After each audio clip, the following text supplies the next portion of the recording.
Well, hey, everybody, thanks for joining us again this week. And we're talking about how we're reopening church. And one of the things that I've said over and over and over is this pandemic, for good or bad, has accelerated a lot of change that has already been happening in churches. One of those changes is the way church is actually providing worship opportunities for their people. Prior to the pandemic, according to one study that I read recently, about 10% of all congregations, Protestant in the United States, were broadcasting their services in a live stream format to the internet. Now it's almost flipped the other way. Roughly 90% of all churches offer some form of online worship now, and everybody's had to figure that out in about a 6-month time frame.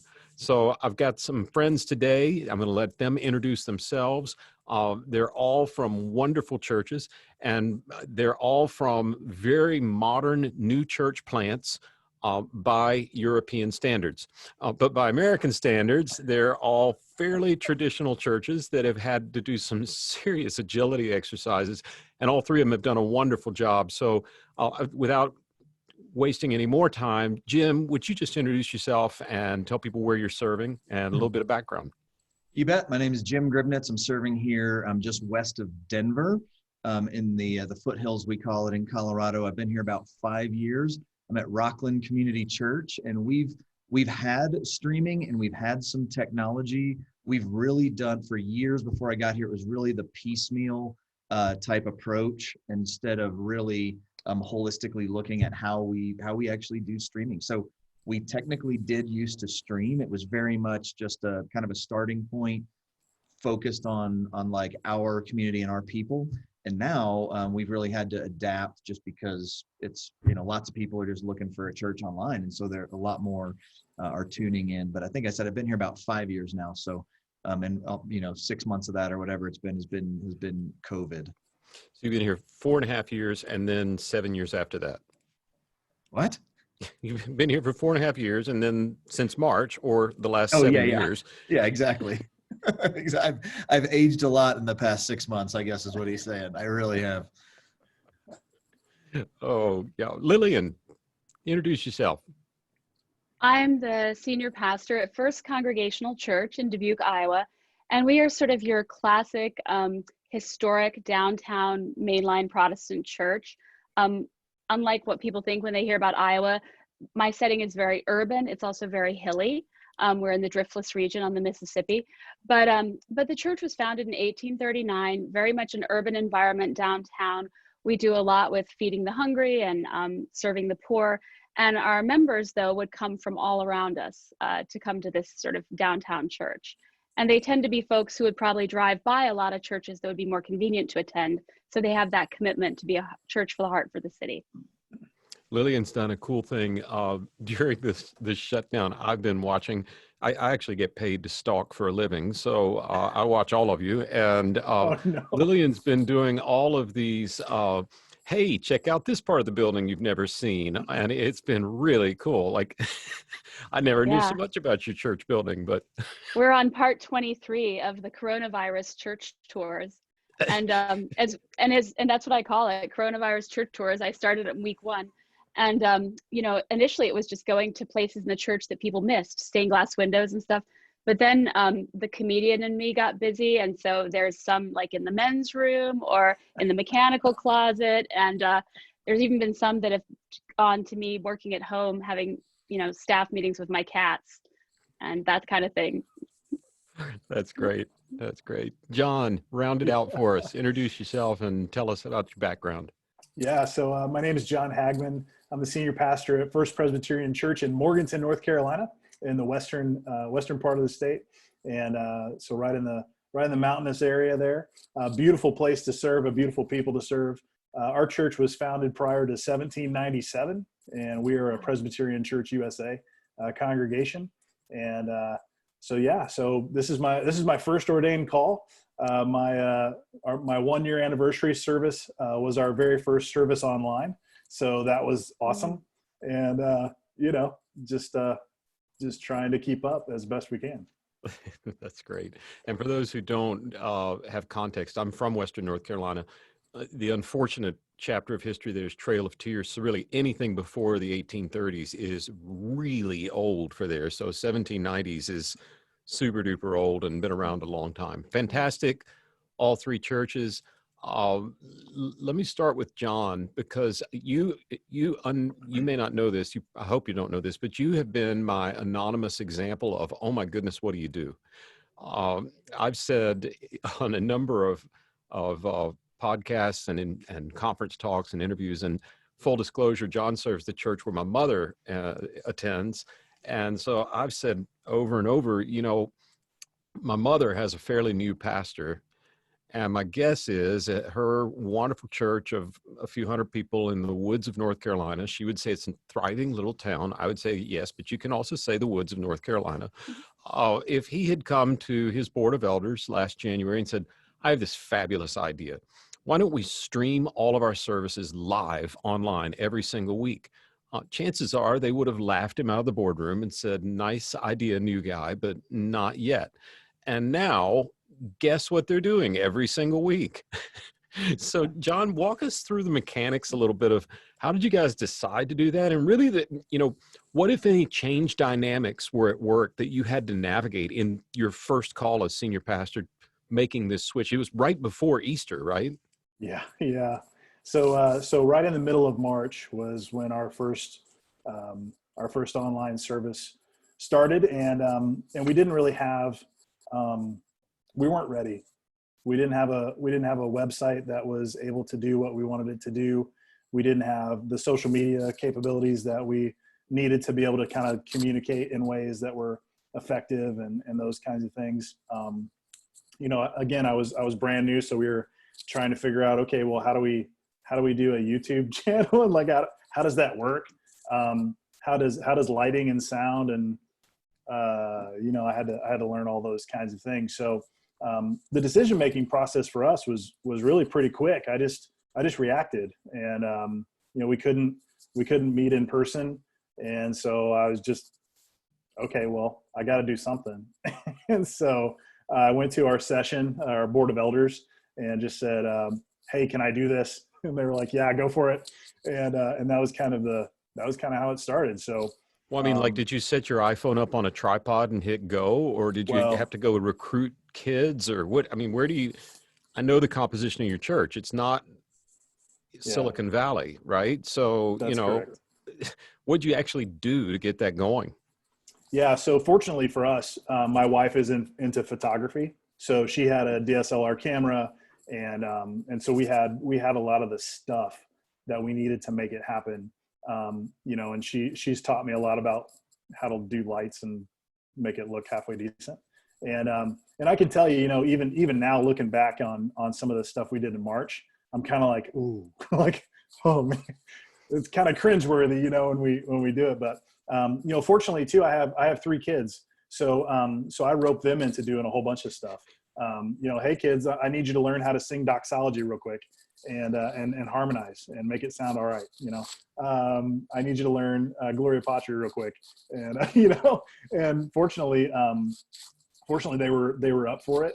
And they've done a really good job. And in fact, just to take a moment and just say, that's been one of the coolest things for me, is watching how my children have engaged in leading others in worship, and watching their development and how they kind of understand the behind the scenes of why we do what we do. And it's given me a chance to explain to them, hey, here's why we kind of have this liturgy in place, and here's why it's important, and here's how we can kind of try to keep it intact as best we can, given this new media that we're using. But so I had a little bit of a head start as far as equipment went, and as far as personnel.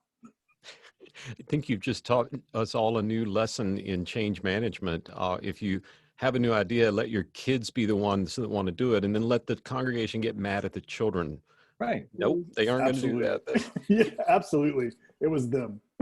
It was them, You want to get mad at the kids? Yeah. Yeah. Lillian, talk to us a little bit about what you guys were doing before. I know you had been kind of leading this established church in this direction already, and it's sort of accelerated. So tell us where the church was when you got there, what had happened, and what's accelerated since COVID. Right. So I had come from sort of like more of a high-tech congregation in the suburbs of Chicago, and we had been doing the recording of worship and then posting it, and had learned that that was really helpful to people and just really helped. You know, your average person attends church, they think they're regular, but they come twice a month maybe, you know. So I'd already sort of had that experience. So I came to Dubuque and was pitching that. And, you know, it was interesting. It wasn't the older members who were against it. It was my younger members who said, oh, people are just going to stay in their pajamas and not come to church and be lazy. And in the end, what happened was I convinced some of my snowbirds. I had folks who would go away to warmer places, and they got invested in the idea because they loved the idea that they could keep up with church. And to be honest, some of them contributed financially to make that expenditure possible. So when coronavirus hit, so many people said, oh, thank goodness we're already doing this. But having said that, it was also a huge learning curve for us, because we were basically doing, you know, sort of almost like the camera was like recording what you missed, as if you're an eavesdropper and you see it later. And once Corona hit, I realized like that camera angle being so distant and where you want to see who's in church that day and stuff, all of a sudden you've got to really change what you're doing to make it more intimate. And so we've had a lot of learning curve on that. And I love your story about pulling family members in. You know, as we shut down and created our own little bubble in the church, there was just like, we decided there was going to be like 4 or 5 of us on staff, or 6, I guess. And then our families were the bubble. And so you're conscripting all these people. Our office administrator has become a fantastic videographer. So many people have stepped up in ways. And now as we look ahead to kind of opening up things up a little bit, I'm thinking about how do we spread some of that work around safely. That's great. That's good. And Jim, tell us the kind of the before and after picture of streaming at Rockland. Yeah. So we had a guy before I was here, and then he was here a little bit doing our tech stuff, and he was on vacation or something, and he just pulled up a church. He said, "I want to watch church online," and pulled up some little, Podunk, Texas Baptist church, and said, "If they can do it, we should be able to do it." And so he really like piecemealed together the inner workings of it. So he kind of did a great job with the initial, like, why are we paying to stream? We're all here, that kind of mindset, which sounds so silly now. So he really did some of that, but it wasn't great. So it was really geared towards our people. Now we have so many other people watching. What we've tried to do is, we used to look at all the metrics. It was just streaming on our website. And then we found out if there's a service we use that can stream it to YouTube and to Facebook and to like our website as well. And we just decided to just put it out to all those places, and it makes metrics a little trickier, but it just makes it more convenient for people to watch. And so we really looked for what are some one-time costs, if there's a cost, or one-time thing, like if we can learn, like our software was clunky, if we can learn this piece of software and just invest in that, it's a one-time fixed cost of either money or time that can ramp up like ongoing. So we have a couple people that our tech guy has been working with some other volunteers, and we had one Sunday he was out, and we had a young man that's a sophomore in high school, and then we had a girl that's in college that ran the entire service in person and online as well. So we've been really trying to invest in other people, and I think a lot what y'all are saying, how can we find other people and bring them in? Because we also find that we get a lot of grace right now. And the bar was kind of low for us as well with what we produced. And so I honestly think if we have like moving cameras and moving lights and all that, our congregation would probably would turn it off. That's one of the benefits we have, is just a real kind of personal feel to it. Jim, was the fellow who saw the little Baptist church in wherever, Yeah. Texas, was he a leader in your church? He was. So he was very part-time staff guy that did our tech for us. And so he would run it on Sunday mornings. But what we paid him for, and then what he actually spent hours doing, he volunteered quite a bit as well. I think one of the passages I was studying for a talk I'm giving to an online pastor's retreat, because the first responders rightfully have all the banners and ribbons and signs, but you guys are a different kind of first responder for the soul, and I think it's going unnoticed. So we're trying to put out things to help pastors rest, and this pastor's online retreats one. So my talk I decided to do, I was particularly taken with Nehemiah and how he went and rebuilt a broken world and what were the steps that he took. And it never dawned on me that the first people he used to rebuild the wall were the priests. Now, I don't know about you all, but when I was in seminary, I didn't have any masonry classes, right? So like they're arguably the worst people in the whole workforce to rebuild a wall. They're just the priests, but they were the ones that volunteered. And so what I'm hearing over and over in churches that have had to go online is, yeah, they weren't a church leader, but they were here and they raised their hand. And I wonder, are you seeing that, John, in your, other than using your children, which I love, but have you seen hands go up for leadership that were not leaders that are helping? I mean, what's that dynamic like? Unfortunately for us, not so much. Okay. We're not really receiving that. I think it's intimidating to try to learn something new and try to, especially to be, kind of in front of the camera for sure. That's something that folks don't want to do. And frankly, I don't want to do it either. But I think that we're starting to get a little bit more engagement as far as things that people can do behind the scenes. Sure. As we're having some restrictions lessen here in North Carolina, we're able to have a little bit more people coming in and out of our facility. We're starting to see a little bit more of folks who are excited to get back and to get to work. So I'm really looking forward to that. I'm looking forward to the new ideas and the new things that will come of this. But so far it's been very, very quiet. And for me, it's tough to kind of say, but it really feels isolating, and it feels like there's a lot on my shoulders to really kind of will it to happen and to make it happen. And if there's any barriers, or like, those are mine to crash through. And so it's been a tough half a year. Wow. Jim, it sounds like you had some high schoolers jump in. You've had volunteers jump in. Are you finding leaders you didn't know you had? Yeah, that's actually pretty exciting. And I think there's two factors right now that are real helpful. One is since no one knows what they're doing, there's something in us that likes to be a part of solving problems. And so what we're inviting people to do is go, you want to figure this out with us? And so I think there's naturally just kind of this empowering thing to it, that they're able to solve problems. And then the other piece that is generally good for volunteers is they whether or not it really is, they see it as a short-term commitment. And then they've got a little bit of time. Some of them have a little bit of time right now. And so to be able to say, we've got an issue, you know what it is, we're trying to figure something out. We're seeing people, like, we just, our greeting ministry that we're about to redo is going to be led by someone who is just marvelous. And I don't know that she's had a formal service role within the life of the church before. We're doing communion. We've got the little rip and sip things, they call them, or you pass them out. McEucharist. What's that? McEucharist.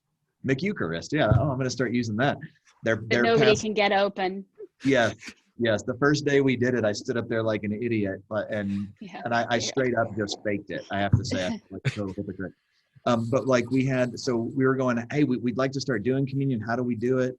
Ordered some of the things, and then got one of the volunteers who used to coordinate them engaged. And I said, I don't really know what to do. What do you think? And then the going back and forth, I think, was actually like, besides he came up with something better than I would have come up with, I think there was something like meaningful to him to go, I'm getting to actually help craft this. And we needed gluten-free stuff. And he's like, I know someone with celiac. Let me figure that, and so he went through and just really figured it out. So some of it is people don't know right now how to help as well, I think. Some people can't because of health or whatever it is, but I think the more we make those opportunities available, people seem to be responding if we're specific. I was talking with Craig Rochelle not too long ago, and he told me, and he's said it many times, but he told me he's learned a lot from another pastor, Andy Stanley, who's a little older than he is. And he said, maybe the two most important words in leadership development I learned from Andy, and this is it. You look at the volunteer and you say, you decide. It just opens doors like crazy. Yeah. And I want to shift gears just a second from online service. So now you've got people interested in your service. You're at this older church. You're not, I mean, this could apply to any church, but I'm thinking of the churches that have been around a while or they're in older facilities. Lillian has had a fantastic platform that she's been developing. She's had since I stalk for a living, I've been watching her give a tour of her building and engaging the people, not just in a talk to Lillian sort of thing, but one day we're going to be back in this building. Here's the bit. Tell us how that started, Lillian, and it's kind of turned pretty fun, huh? it has. And I think it gets to another question that I think a lot of pastors are wrestling with, which is um, the sort of serious part of it is the recorded worship that you put out there after the fact versus the live stream. Mm. And we were in the recorded worship, and we're probably transitioning now to live stream, but there was something about that that felt very formal. And then also the fact that if you want people to get it on Sunday, at least for us, with the time it takes to upload, we had to start recording it on Thursday, and then people would get this email on Sunday, right? And so just to get it going, it seemed like we had a need of something that was less formal and more spontaneous, felt in the moment. And so those became these midweek videos that I would do from my desk, initially saying, like, I remember how it started. It was, we weren't going to meet that Sunday, and I had to tell people, and a written newsletter didn't seem to cut it. And so I wanted to say that to the congregation from, the office, and say how sorry I was. So then the coronavirus church tours videos started, and it was, saying, here's this beautiful spot, but then it got silly and going to the men's room and telling them about the new pew cushions and, things like that. But it's an opportunity also to talk about stewardship, like, and in the meantime, when all this has been going on, we had a capital project going on, renovating our kitchen and our social hall. So it was fun to do the tours from there during construction. But I think that what it points to is this sense of, like, how do you make it feel immediate when it is recorded? And yet, what do you lose when you go to live stream? In our case, in Iowa, where I am, our Wi-Fi is terrible in this old building. Yep. So you're looking at a lot of buffering and stuff. And I'm really interested in that question and how pastors are going through that learning curve as well. I think it's going to be one of the questions that we're all going to wrestle with. And like Jim said, nobody has this figured out. I keep telling people, unless you were alive in 1919, you don't know what you're doing. That's just, no matter what profession, we're all in uncharted ground. But I think one of the things that I'm beginning to see as a trend is, if a local church is going to remain relevant to their local congregation and their people engaged with the local congregation, they're going to have to, I call it, hyper localize their ministry. Like their preaching is going to have to be about, in this zip code this week this happened, right? It can't, otherwise people just go stream whatever great preacher. I'm in a Methodist church, everybody just stream Adam Hamilton, or if it's Presbyterians, they stream whoever or Rich Canwisher, or whoever the person they want to listen to is. Hyper localization, and not just local to the zip code, but local to the time. So sometimes you got bad Wi-Fi, yeah, you got to pre-record, but then there's got to be something live to go on top of that. I think you're spot on, Lillian, and the hundreds and hundreds of churches that we're talking to every week, that is a very, very real struggle that people are trying to figure out. How do we produce in a way that'll work, but keep it current enough that in a world where the news cycle changes every 3 days. So, yeah. Hey, Yeah, question. I mean, I remember with Payne, the time when George Floyd was murdered, and I had recorded a sermon on Thursday, and then that happened. Yeah. And it just felt so inadequate, but we didn't have the technology to do it differently. Well, I am so tired of the word pivot, but it is what we have to do, this agility. I messed it up. I didn't even have that excuse, Lillian. I had just moved to Houston when the space shuttle blew up on reentry right over, John would remember this, right over the skies of Houston and Texas. And it happened, I think, on a Saturday. And then I was to preach on Sunday, and I didn't change my sermon, and I didn't know my context. I mean, there were more people in church then than any time except maybe right after 9/11. And they weren't there to hear the sermon that I wrote 2 weeks ago. And I totally blew it because I didn't hyper contextualize. Let me shift just a second to each of you and ask the question, How are you staffing this online thing now? Is it all volunteer? Are you doing outside labor? Are what if anything, are you paying someone to do to keep services online and your people engaged? And I'll start at the top of my screen. John, are you guys doing anything in contract labor or anything like that? No. Okay. So we were able to, because we're remote, we were able to hire a student ministry intern who's actually in nursing school in New Orleans, Awesome. a daughter of the church, someone that we all think very highly of. And so she's been helping us with our student ministry stuff with Zoom and that kind of technology. Also helping us try to figure out like what's Instagram and how does that work, all those kinds of things.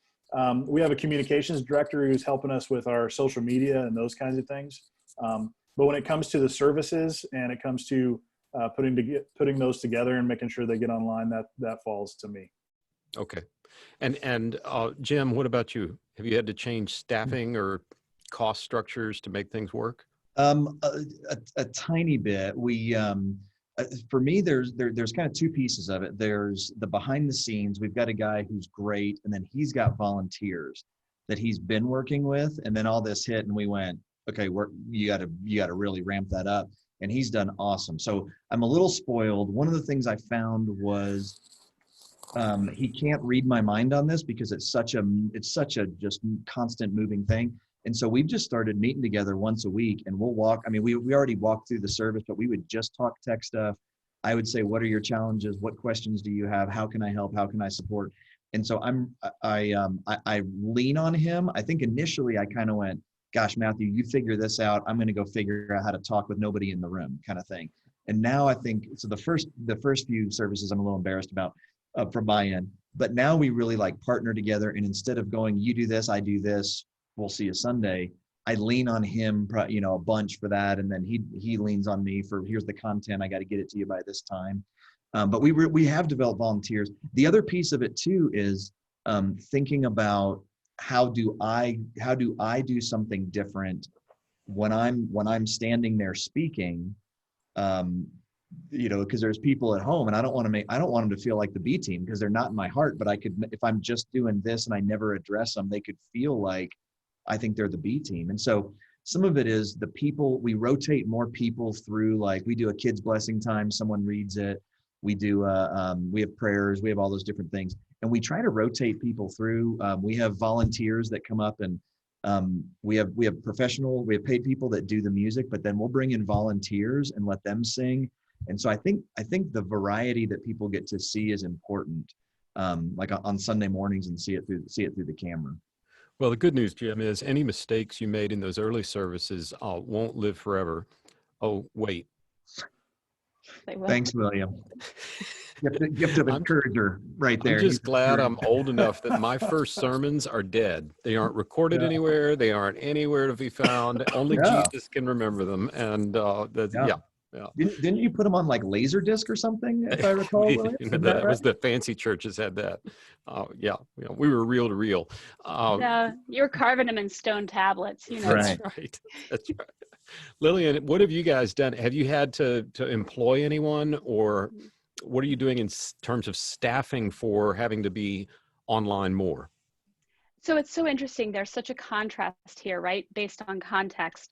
I had friends in the Chicago metro area who were like, oh, we hired a videographer to come in and record things and it looks great. Well, it depends where you are. It's not like there's a bunch of those folks hanging around in Dubuque, Iowa. And the ones who are doing that stuff got snapped up, I think, by businesses who had more, work to offer. And so even if we had wanted to run out and hire staff to do this, it's different depending on where you are. So I think, like many of you, we've had to rely on our own staff more than ever. Suddenly they have a new job description.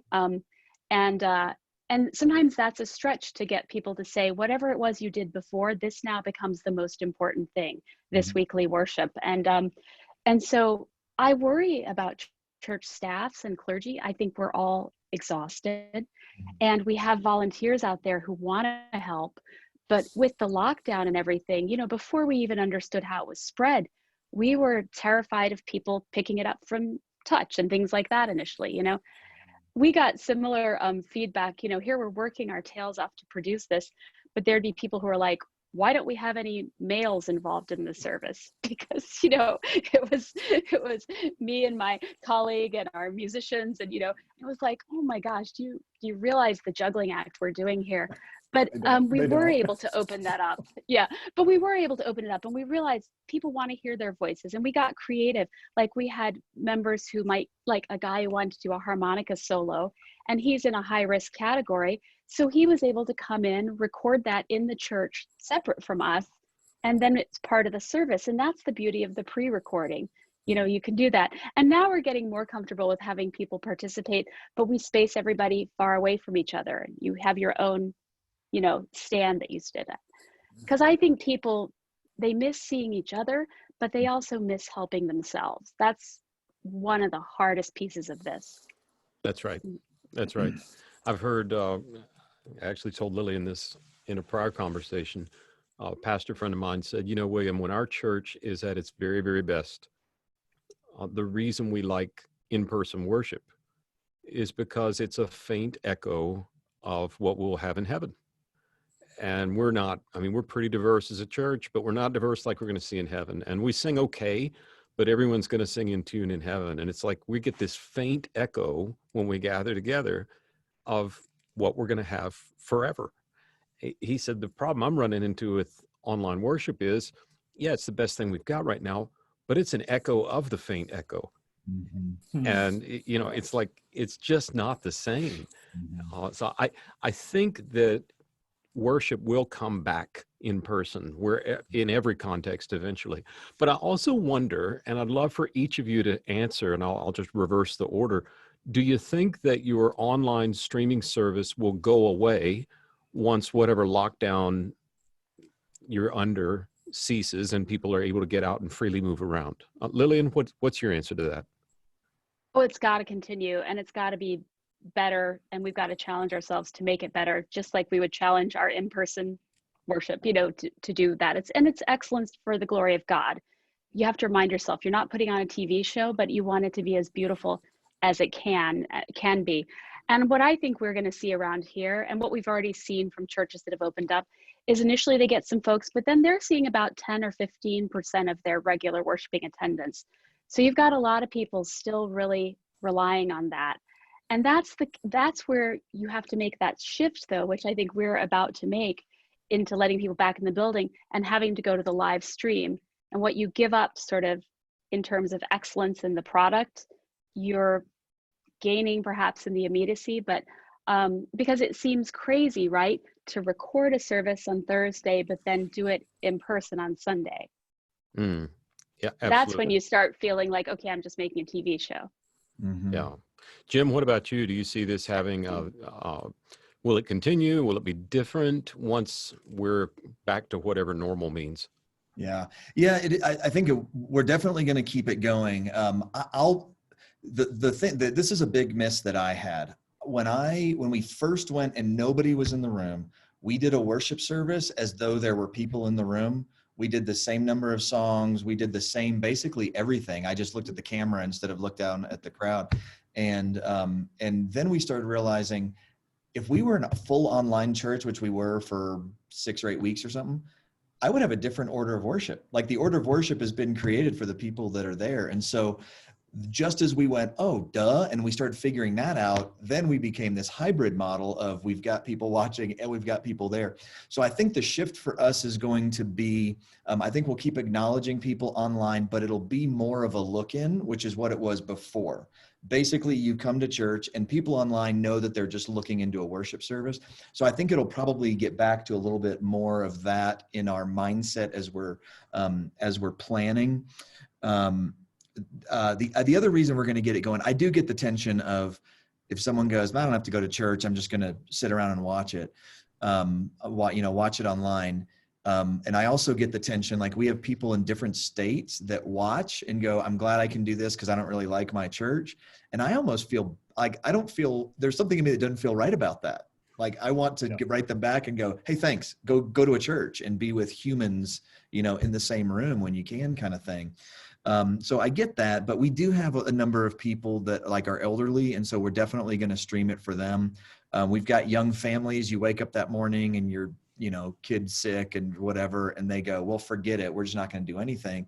And so I think what we're going to have at the end of this is a better experience for those families that couldn't make it. And then we're trying to figure out what kind of things could we do. Like we talk all the time about, we want to create worship services that people don't want to miss. And so how can we do that people go, I'm glad I was here.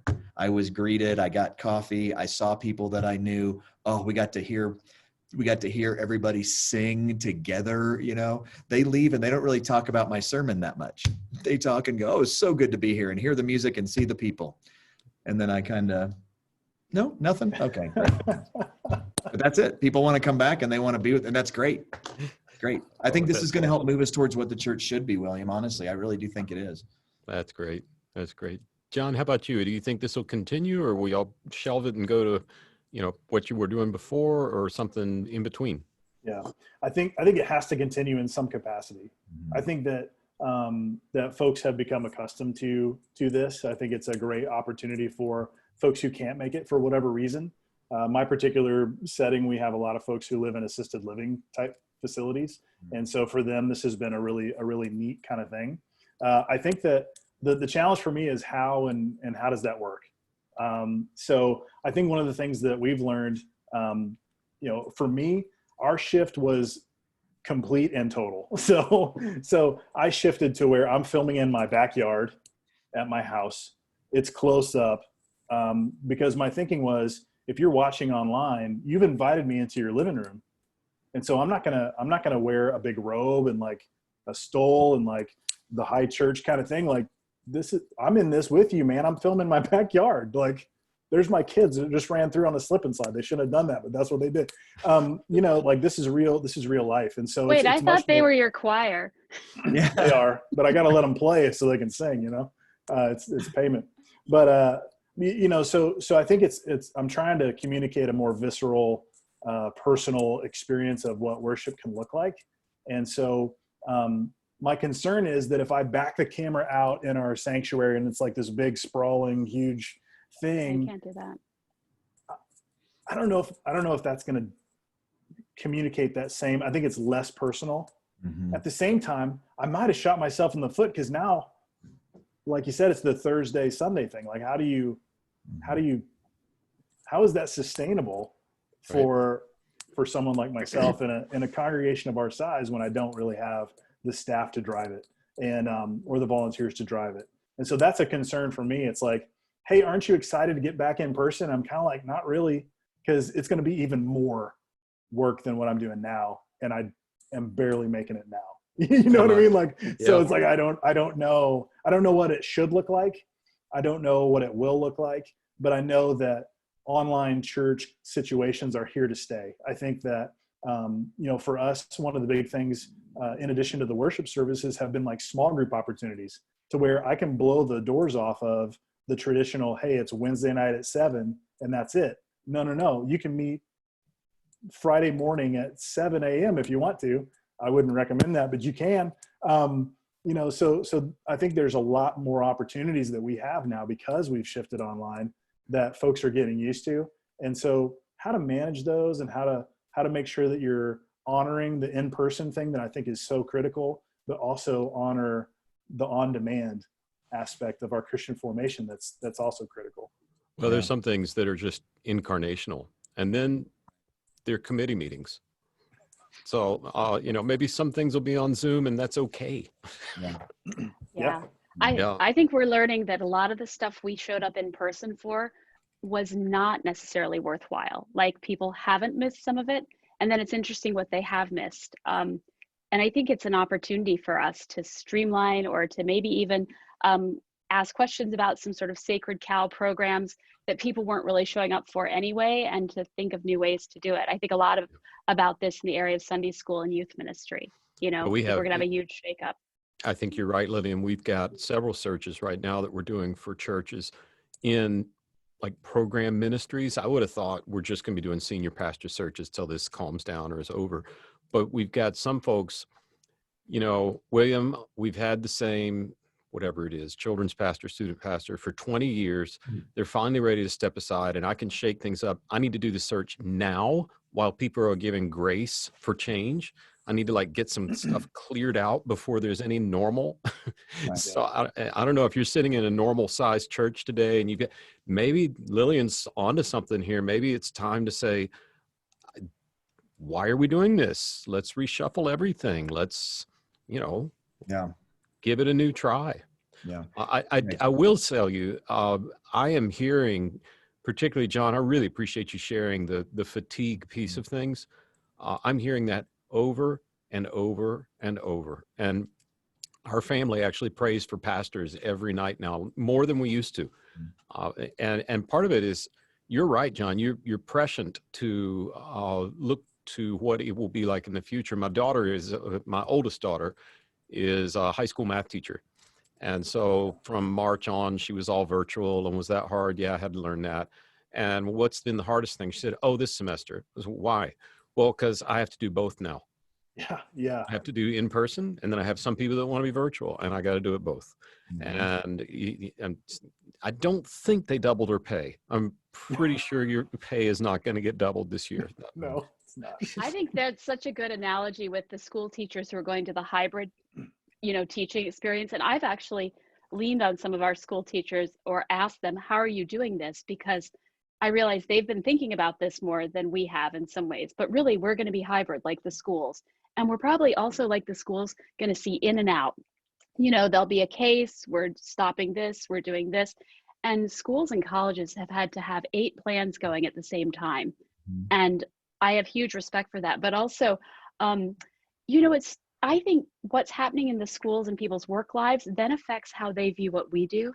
So initially, I think we were looking and saying, okay, let's learn from these other folks and start doing Zoom meetings or Zoom youth activities and stuff. And what we found out was that our congregation was zoomed out, particularly the younger members. Yeah. And so, they did not want anything on the computer and a Zoom meeting for their children on Wednesday nights. They were like, just shoot me, I don't want that. And so that's going to be really challenging because, the church can't just do what we usually do, which is like copy what industry does like 20 years later and cheaply, We're going to have to figure out what that we do is incarnational and then what maybe we just set aside or say, we're going to wait and do that later. Right. I think that's spot on. And I think that, as great as virtual is, we tried doing all virtual searches for a while years ago. Now the tech's better now than it was when we first tried it. So some things can be done virtually, but the success rate dropped. It was horrible. We shuttered it. It was a big mistake. And the theological takeaway was, if virtual really worked, Jesus would have zoomed it in. This would be the fullness of time, and he would just zoom us all at once. We wouldn't have to go anywhere. And I don't know how you do a virtual crucifixion, but but no, it doesn't. There's some things that have to be incarnational. Right. I want to encourage everybody listening today. These 3 did not sign up for the job they're doing right now. And if you're feeling that way, all 3 of them are feeling that way. And you're just on the front lines in a time where I'm convinced that when we're in heaven, I never did Boy Scouts, but they're the badges, I guess you get, or if you're Baptist, the Awana badges or whatever, the Pioneer Club, whatever your kids program was growing up. You're going to have a badge if you served a special tour duty. And a lot of you guys and ladies and women and men that are serving right now are going to show up in heaven with a 2020 badge on. Yep, I was a pastor then. And I bet some people from the Bible, they're going to come and go, wow, you had it tough. So just hang in there. I'll close my part with this, and then I want to hear from each of you. It's interesting to me when you think about the real breakthroughs in the church, like seismic shifts that have happened in church growth. They always happen right after a communication breakthrough. Always. Rome builds roads, Paul plants churches. You can make a case for a common Greek finally comes together. We get a New Testament canonized. Printing press comes along. Luther puts a Bible in everybody's hands. And now we were before COVID in the greatest breakthrough ever, but now it's accelerated. And I really think if you're tired right now, it sounds like a Pollyannish promise, but I believe with all my heart we're on the verge of maybe the biggest kingdom breakthrough that has been seen in hundreds of years. And you guys get to be on the front line. So sorry you didn't sign up for it, but my heart and prayers are with you, and I think it's gonna be a memory worth making. So closing thoughts from the three of you all. As you think forward, what word of encouragement would you give to people that are sitting in your shoes right now that, quote, didn't sign up for it? Yeah. A couple things came to mind for me as you were talking. One is I kind of think of it like on Easter Sunday, if we really need to be here at, say, 7 o'clock, I ask everybody to get here at 6:30 because it's the one Sunday. And I say, I'd rather you be sitting around with nothing to do rather than Easter Sunday and we're scrambling. So one of the things I've been talking to some pastors around here is to say, at some point, you're going to be opening up. You know it's going to get even more hectic down the road. Are there any things you can be doing now to alleviate then? So I've got my Advent series pretty well planned. I went to my graphics guy and I got him to send me the graphics already. And so I just took some time to really plan ahead. And right now it just feels like I'm adding a bunch on. But I think it's going to make that time afterwards more bearable for me, more doable. But I think the biggest thing that I've been thinking about as a pastor, my wife and I have been talking about this, it is so easy to be so disappointed right now. Someone graduated from high school, they don't get their graduation, first day of school, Easter for most pastors, we got to stream this thing, that stinks. And it's so easy to be disappointed. And I really think that is the ploy of the enemy, is just to go, everything is bad and everything is disappointing. Instead of saying, that stinks. What has God done through this and what could God do as a result? So we have simple things like people, like coming to church and seeing friends is so much more precious to them now. Being in this, I said, I really do think, I agree with you, William. I think this is going to shape the church. We did bulletins. We had all these handouts and stuff that we didn't really need, but they were sacred cows, so we couldn't get rid of them. And now we can't. And now people are just seeing, much like John, you were saying, like they're now seeing, yeah, we need online stuff. They had to experience it. Now we can go, you don't need a bulletin. Do you know how much that costs us and how much time it takes? And we're fine. And so I just think there's so many things. I think the enemy would want you to focus on all your disappointments. And I just think we miss the blessings of God of going through this. Wow. And I don't want anybody to do that, including me. Any other closing thoughts, John, Lillian? Well, first I would like John to send us the PowerPoints for his Advent sermon series, because that would help me out a lot. Sure. No, I was going to say, yeah, I really appreciate this. And I think as worn out as clergy are, what I have to remind myself is that the people on my boards and on these Zoom meetings, they're worn out too in different ways. And it's so hard that we don't get to see each other and talk. So, when we feel like unappreciated or something, I just think, oh my goodness, what's this person feeling like as a teacher, or trying to, or worried about getting laid off. So I think somehow we're going to have to figure out how to do that deep conversation pastorally in new ways. And I think I've sort of rediscovered the phone call, just pick up the phone and say, like, what's it like to work at John Deere right now? And to try to do that from home. And I saw this in the newspaper, because that's what we miss, is we don't get that. And then we have a stressful Zoom meeting. Of course we do, And the other thing is, I think it is a time of forgiveness, but I think as clergy, we're not used to having permission to fail in our field. It Right. tends to be a little more conservative. And all of a sudden, I think that's the skill that's called for. We have to be willing to try something and fail. And we've got to get our churches up for that as well.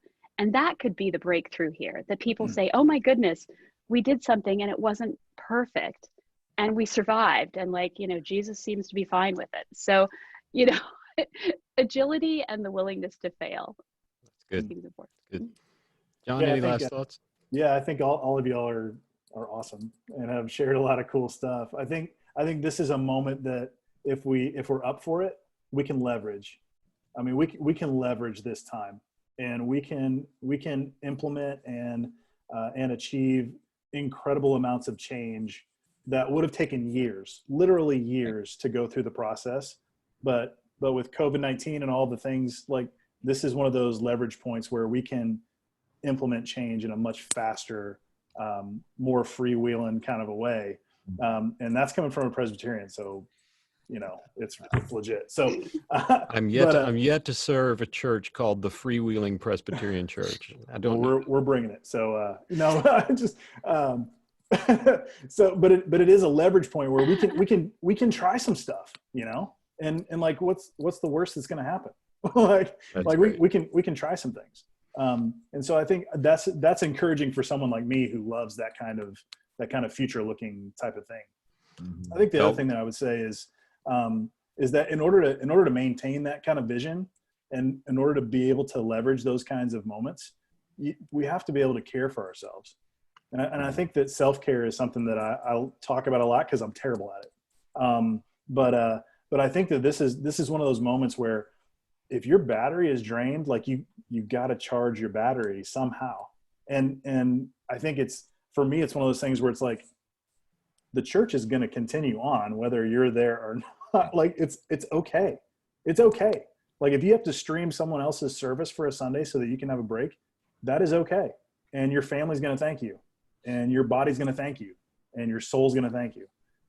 So if there's some creative ways that pastors can help one another, that for us, like presbyteries and higher ups in our denominational systems, the ways that they can help us to create worship experiences that are kind of canned, where we can get some time off, like, those are huge things. But even if you don't have those resources, take time. Your congregation is okay. They're going to be fine. And they're going to thank you eventually for taking care of yourself. But, and I say that out loud, guys, because I need to hear it, but I needed to hear it. So I really appreciate it. That sounded like a good word. Yeah. That's really good. I was reminded of when I was a young pastor, and I took a month off in the summer one time, and I thought clearly the church is going to close if I take a month off. I mean, there's no way they'll make it. And we were pulling back into town, and you come around this corner on the main road into town, and there's the steeple of the church. And it was like God almost whispered, like, yep, right there where you left it. Still got it. It's going to be okay. It had doubled in size while you were gone. That's what happened. Right. Baptismal records, everything. It was awesome. Yeah. Oh, well, thank you all. Thanks to the three of you. Now, if you're listening today and you want to go see yes, I know there's Life Church, and it's an amazing church. Yes, I know there's Mariners Church, another amazing church. But, like, what does the normal church look like, and how are they doing this? Go to Rockland's website. Go to First Presbyterian Church Morganton's website. Go to First Congregational Church in Dubuque's website, and check out these things. Also, I would be remiss if I didn't point out Lillian has a book out that's really thought-provoking, and it's Tired of the Church. No, tell me. Tired of apologizing for a church I don't belong to. Tired of apologizing for a church I don't belong to. Don't read it if you want status quo, but if you want to be provoked a little bit, you'll enjoy it quite a bit. Thank you all for joining us today. Really appreciate it, all three of you, and you making time in a busy and tired season to pour into some other pastors. Thanks very much. Mm-hmm. Thanks, William. Yep. Thanks. And thank you all for listening. If you'll check out the show notes, we'll include links to all of their websites. I'll even try and find a link to the Tour of the Church in Dubuque video series. And if you're not on our email list for the show notes, you can go to vandernews.com. Just leave your email address. We won't beat you up with a bunch of emails. We'll just send you those show notes so that you can follow the links of everybody that we have on the show. Thanks for tuning in, and we'll look forward to another chance to visit together as we all try and figure out what it looks like to reopen the church. So that